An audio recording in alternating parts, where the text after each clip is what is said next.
अस्सलाम वालेकुम everyone, welcome back to my YouTube channel digital Kashmaila. I hope and pray कि आप सब लोग जहाँ कहीं भी होंगे खैरियत से होंगे। And welcome to the last lecture of cross cultural psychology. आप सब लोग भी बहुत खुश होंगे। तो हम देखते हैं लेक्चर नंबर 15 सोशल मोटिव्स की बात करेंगे कि क्या सोशल मोटिव्स होते हैं। हंगर थर्स्ट तो हम सबको पता है कि एक बेसिक प्राइमरी मोटिव होता है, और इसके अलावा बहुत सारी ऐसे मोटिव जो कि सोशली रेलिवेंट होते हैं, हम उनको सोशल मोटिव्स में इंक्लूड कर सकते हैं। For example affiliation, aggression, altruism, achievement, approval, power and numerous others. अगर हम इन्हें वन बाय वन स्टडी करें तो सबसे पहले अग्रेसिवनेस की बात होती है, और इस लेक्चर के अंदर उन्होंने अग्रेसिवनेस को ही डिटेल से बताया हुआ है।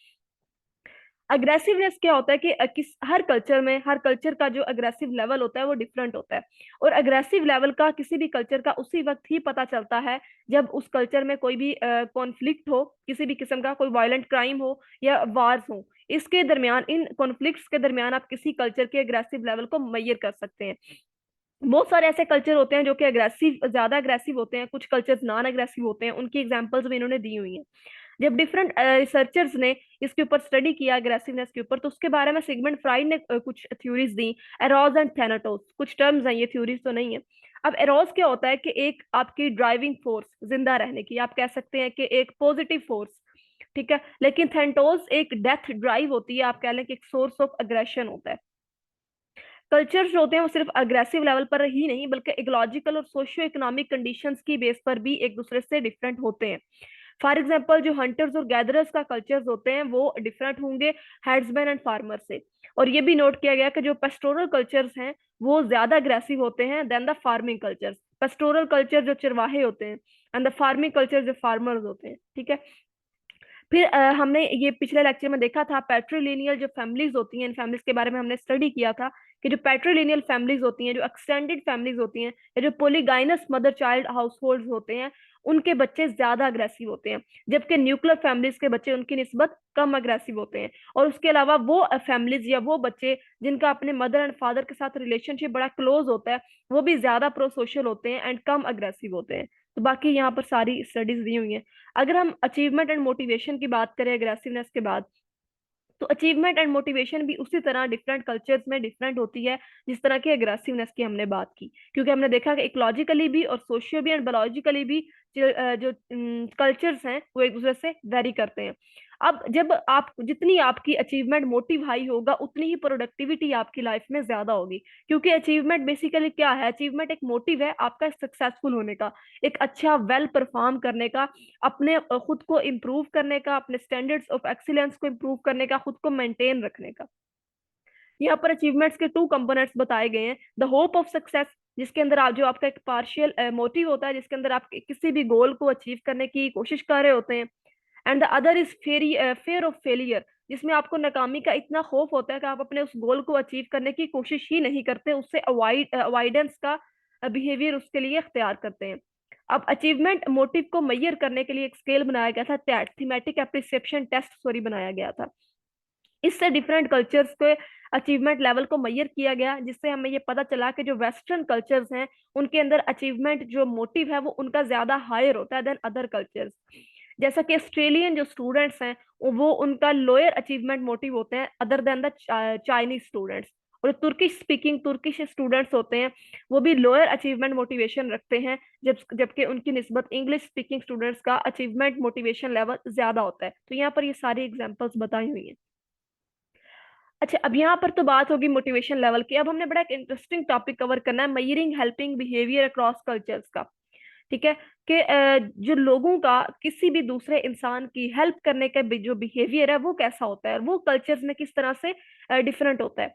यहाँ पर दो सिटीज की यहाँ पर वो कंपैरिजन करेंगे। एक तो है न्यूयॉर्क सिटी। न्यूयॉर्क सिटी में ये देखा जाता है कि न्यूयॉर्क सिटी के जो लोग हैं उनका जो बिहेवियर है, हेल्पिंग बिहेवियर है, वो कम होता है।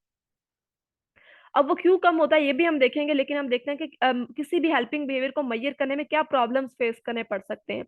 सबसे पहला प्रॉब्लम तो ये आता है कि अगर आप किसी को पता है कि आप रिसर्च कर रहे हैं वहां पर, तो वो आपको देखकर अपने बिहेवियर को चेंज भी कर सकते हैं। एंड द अदर थिंग जो हम यहाँ पर बात करें मेजरिंग हेल्पिंग बिहेवियर की, तो वो ये है कि जहाँ पर देखा जाता है कि जो ज्यादा क्राउडेड कल्चर्स होते हैं वहां पर उनका हेल्पिंग बिहेवियर उतना ही कम होता है। अब क्यों कम होता है, इसकी अगर मैं आपको एक एग्जांपल दूं कि अगर आप एक रोड पे चल रहे हैं, वॉक कर रहे हैं, वहां पर बहुत ज्यादा लोग जा रहे हैं, सुबह सुबह स्कूल टाइम है, जॉब के लिए भी जा रहे हैं, काम के लिए भी जा रहे हैं, ऑफिस के लिए जा रहे हैं, वहां पर कोई गिरा है, उसको हेल्प की जरूरत है, तो वहां पर लोग उसकी हेल्प करने के लिए कम इन्वॉल्व होंगे, क्योंकि हर किसी को ये लगेगा कि अगर मैं नहीं करूंगा तो मेरे ना करने से क्या फर्क पड़ जाएगा, इतने ज्यादा ज्यादा और लोग हैं वो कर देंगे। ये भी वजह होती है। और फिर न्यूयॉर्क सिटी अगर लोगों की हम बात करें, जो कि प्रॉब्लम 2 में आता है, क्रॉस कल्चर बिहेवियर्स में, तो वहां के लोगों को सिखाया ही ये जाता है कि आपने किसी के दूसरे की लाइफ में इतना इन्वॉल्व नहीं होना, अपने काम से काम रखना है। ठीक है।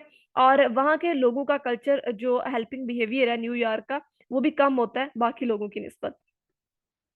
अब इसके रिजल्ट्स की बात हो रही है। फिर अगर प्रॉब्लम 4 की अगर हम बात करते हैं, यहाँ पर एक एक्सपेरिमेंट किया गया, एक एक्सपेरिमेंटर ने अपने पेन को गिराया और उसने देखा कि जो न्यूयॉर्कर्स थे, उन्होंने उसको पेन उठा के नहीं दिया, बल्कि उसे आवाज दी और कहा कि अपना पेन उठा लें, आपका पेन गिर गया। जबकि जो दूसरे अमाना के स्टूडेंट्स थे, ये जो वहां पर लोग थे, उन्होंने उसका पेन उठाकर उसको एक्सपेरिमेंटर को कहा कि ये आपका पेन गिरा हुआ था। ठीक है।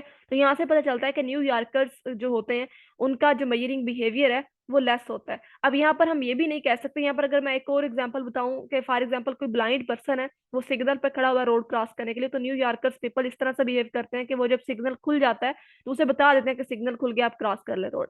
लेकिन जो बाकी कल्चर्स में देखा जाता है कि वो हम या हमारे कल्चर में देख लें कि बड़ों की रिस्पेक्ट की जाती है, किसी को देख लिया उससे रोड क्रॉस नहीं हो रहा, उसको हेल्प करके उसके बाल से पकड़ के उसको रोड क्रॉस करवाया जाता है।